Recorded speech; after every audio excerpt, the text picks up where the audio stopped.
बच्चों, आज हम पढ़ेंगे कक्षा 8 के पाठ 10 की कहानी जिसका नाम है कामचोर। तो देखिए, आइए जानते हैं इस कहानी में क्या होता है। बड़ी देर के वाद विवाद के बाद यह तय हुआ कि सचमुच नौकरों को निकाल दिया जाए। आखिर ये मोटे मोटे किस काम के हैं? हिलकर पानी नहीं पीते, इन्हें अपना काम खुद करने की आदत होनी चाहिए। कामचोर कहीं के। ऐसा किसके बारे में बोला जा रहा है? नौकरों के बारे में। तुम लोग कुछ नहीं, इतने सारे हो, सारा दिन ऊधम मचाने के सिवा कुछ नहीं करते। अब ये किसको बोला जा रहा है? बच्चों को। और सचमुच हमें ख्याल आया कि हम आखिर काम क्यों नहीं करते। अब जो वो बच्चे हैं वो सोच रहे हैं कि हाँ, सही तो कहा जा रहा है हमारे बारे में, हम आखिर काम क्यों नहीं करते पूरा दिन। हिलकर पानी पीने में अपना क्या खर्चा होता है? इसलिए हमने तुरंत हिल हिलाकर पानी पीना शुरू कर दिया। यानी उन्होंने मजाक में क्या किया, ऐसा हिल हिल के वो पानी पीने लगे। हिलने में धक्के भी लग जाते हैं और हम किसी के दबैल तो थे नहीं कि कोई धक्का दे और हम सह जाएं। तो लीजिए, पानी के मटकों के पास ही घमासान युद्ध शुरू हो गया। किसका? उन बच्चों का। यानी वहाँ भी उनकी शरारत। उन्होंने क्या करा, अब हिल के पानी, अम्मा ने कहा था कि हिलकर पानी नहीं पीते, अब उन्होंने कहा इसमें कि हमारा क्या जाता है, हम हिलकर पानी पी लेंगे। अब उन्होंने पानी लेकर हिलना शुरू कर दिया। अब हिलना शुरू किया तो एक दूसरे को धक्के लगे। अब धक्का लगा तो जिसको थोड़ा लगा उसने दूसरे को ज़्यादा मारा। अब इस तरीके से उनका वहाँ पर घमासान युद्ध मटके के पास ही शुरू हो गया। सुराहियाँ उधर लुढ़की, मटके उधर गए, कपड़े भीगे सो अलग। यह भला काम करेंगे? अम्मा ने निश्चय किया। यानी अम्मा बेचारी दुखी कि मैंने तो अच्छा कहा इन्हें काम करने के लिए। ऐसे ही काम करेंगे ये तो। करेंगे कैसे नहीं? देखो जी, जो काम नहीं करेगा उसे रात का खाना हरगिज नहीं मिलेगा, समझे।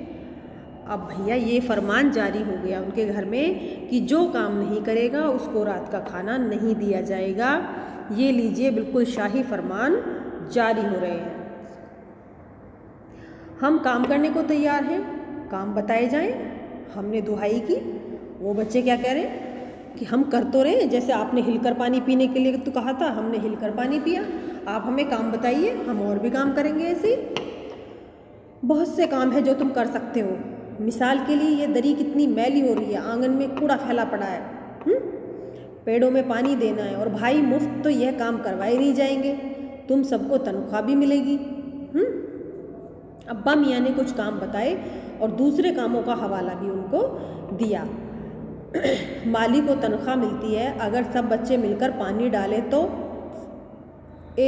खुदा के लिए नहीं, घर में बाढ़ आ जाएगी। अम्मा ने याचना की कि इन्हें काम मत बताओ, ये कैसा काम करेंगे, अम्मा को तो पता था। फिर भी तनख्वाह के सपने देखते हुए हम लोग काम पर तुल गए। उन्हें क्या लगा कि नौकर को तनख्वाह मिलती थी तो हमें भी मिलेगी, है। अभी आजकल जैसे वो हुआ होगा लॉकडाउन में, आप सब लोग घर में ही थे, सबकी काम वालियाँ भी छूट गई होंगी। तो बच्चों ने काम में हेल्प कराई होगी, तो क्या उन्हें भी ऐसा लगा होगा कि काम वाली की तनख्वाह हमें मिलनी चाहिए। ली थी आप लोगों ने। तो एक दिन फर्शी दरी पर बहुत से बच्चे जुट गए और चारों ओर से कोने पकड़कर झाड़ना उसे शुरू कर दिया। 2-4 ने लकड़ियां लेकर धुआंधार पिटाई शुरू कर दी। सारा घर उन्होंने धूल से हटा दिया। खांसते खांसते सब बेदम हो गए। सारी धूल जो दरी पर थी वो फर्श पर थी, सबके सिरों पर जम गई। ऐसी सफाई उन्होंने उस दरी की।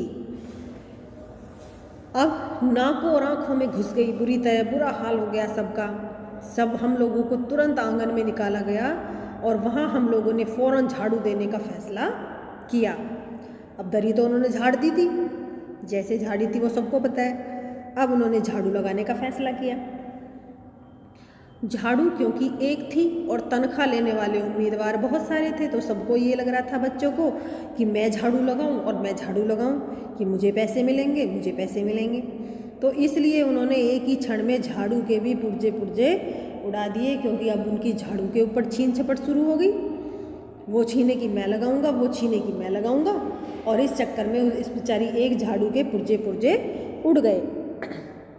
जितनी सीखें जिसके हाथ पड़ी वह उनसे ही उल्टे सीधे हाथ मारने लगा। अम्मा ने सिर पीट लिया। भाई ये बुजुर्ग काम करने दे तो इंसान काम करे, जरा जरा सी बात पर टोकने लगते हैं बस। हो चुका काम। असल में झाड़ू देने से पहले जरा सा पानी छिड़क लेना चाहिए। आपने भी देखा होगा गाँव में जिनके कच्चे घर होते हैं तो वो झाड़ू लगाने से पहले थोड़ा सा पानी का छिड़काव करते हैं, जिससे कि जो धूल है वो उड़े ना और दूसरी चीज़ों पर वो धूल ना चढ़े। बस यह ख्याल आते ही तुरंत दरी पर पानी छिड़का गया। एक तो वैसे ही धूल से अटी हुई थी, पानी पड़ते ही सारी धूल कीचड़ बन गई। अब दरी पर थोड़ी छिड़कने को बोला था, भाई दरी पर पानी छिड़कोगे तो वो तो उससे चिपक जाएगी धूल। अब सब आंगन से भी निकाले गए। तय हुआ कि पेड़ों को पानी दिया जाए। बस सारे घर की बाल्टियाँ, लोटे, तसले, भगोने, पतीलियाँ सब लूट ली गई। सब ने कि मैं पानी दूंगा, मैं पानी दूंगा, मैं पानी दूंगा। तो जिसके जो हाथ बर्तन पड़ा उसने वो वहाँ से उठा लिया।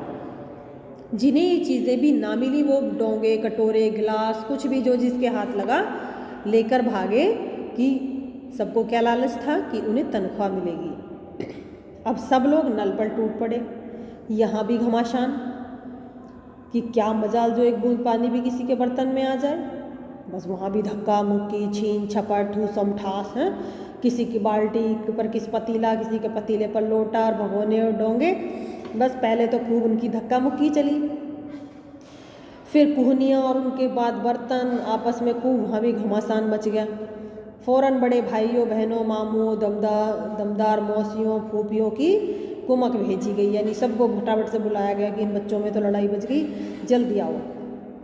फौज मैदान में हथियार फेंक कर पीठ दिखा गई। तो जब सब बड़े बड़े आ गए क्या हुआ, बच्चे सारे अपने बर्तन फेंक कर कि हमारी पिटाई ना हो जाए, और सब वहाँ से 9-11 हो गए, सब भाग गए। अब इस धींगा मुश्ती में कुछ बच्चे कीचड़ में लथपथ हो गए, जिन्हें नहलाकर कपड़े बदलवाने के लिए नौकरों की वर्तमान संख्या काफ़ी नहीं थी। यानी पहले से ही जो काम करने वाले थे वो और कम पड़ गए। बच्चों ने ऐसी हालत कर दी। पास के बंगलों से नौकर आए और 4 आना प्रति बच्चा के हिसाब से नहलवाए गए। अब बच्चे भी भैया खूब सारे थे कि जो इतने नौकरों के भी बस में नहीं आ रहे थे। हम लोग कायल हो गए कि सचमुच यह सफाई का काम अपने बस की बात नहीं, और नए पेड़ों की देखभाल हमसे हो सकती है, कम से कम मुर्गियाँ ही बंद कर दें। अब उन्हें लगा कि चलो ये काम तो हमसे हुआ नहीं पानी वानी देने का, अब चलो मुर्गियों को बंद कर देते हैं, मुर्गियों का काम रह गया। बस शाम से ही जो बाँस, छड़ी, हाथ पड़ी लेकर मुर्गियों को हाँकने चल पड़े। दड़बे क्या होते हैं, ऐसा एक पिंजरा टाइप, घर टाइप बना होता है छोटा सा, जिसमें मुर्गियों को बंद करके रखा जाता है कि वो इधर उधर जाए ना कहीं। उसके अंदर ही मुर्गियाँ रहती हैं, वहीं पर उनके अंडे दे देती हैं वो, फिर जो सुबह को उनके अंडे उठा लेते हैं। पर साहब मुर्गियों को भी किसी ने हमारे विरुद्ध भड़का रखा था। ऊट पटांग इधर उधर कूदने लगी।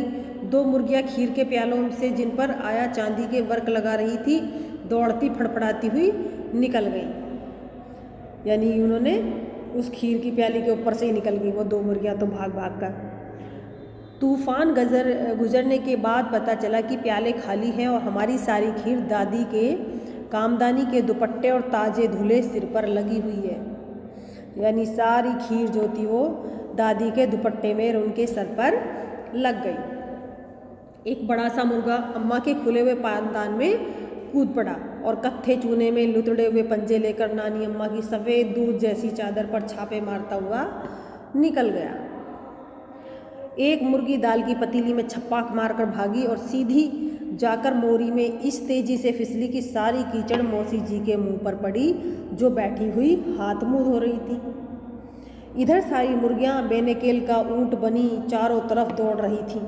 बेनकेल का ऊँट मतलब जिसके नाथनी डली होती, वो नाथ डाल देते हैं ना ऊँटों के, जिससे वो काबू में रहते हैं। अब वो ना हो तो वो ऊँट भी किसी के हाथ काबू में ना आए। तो उन ऊँटों की तरह वो मुर्गियाँ सारी इधर से उधर दौड़ भाग कर रही थी। एक भी दड़बे में जाने को राजी न थी। इधर किसी को सूझी कि जो भेड़ें आई हुई हैं, लगे हाथों उन्हें भी दाना खिला दिया जाए। अब कि ये काम तो हमसे हुआ नहीं, अब ये दूसरा काम ले लें। दिन भर की भूखी भेड़ें दाने का सूप देखकर जो सब उस पर झपटी तो भागकर जाना कठिन हो गया। लस्टम पस्टम खस तख्तों पर चढ़ गईं, पर भेड़ चाल मशहूर थी। उनकी नज़र तो बस दाने के सूप पर जमी हुई थी। पलंगों को फलांगती, बर्तन लुढ़काती, साथ साथ वो उस पर चढ़ गईं।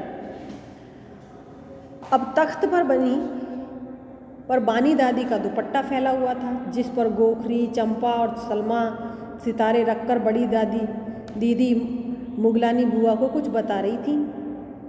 भेड़ें बहुत निसंकोच सबको रौंदती, मैंगनों का छिड़काव करती हुई दौड़ गई। मैंगने मतलब पोटी करती हुई वहाँ पर।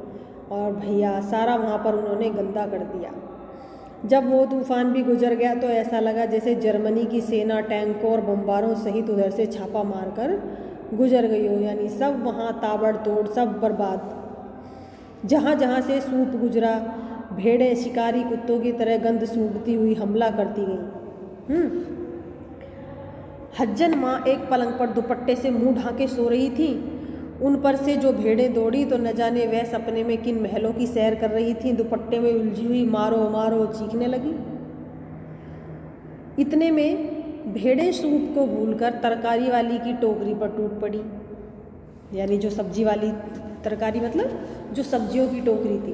अब सूप को तो भूल गई, वो उन्होंने सब्जी दिखाई थी हरी हरी, तो वो अपना उस पर टूट पड़ी।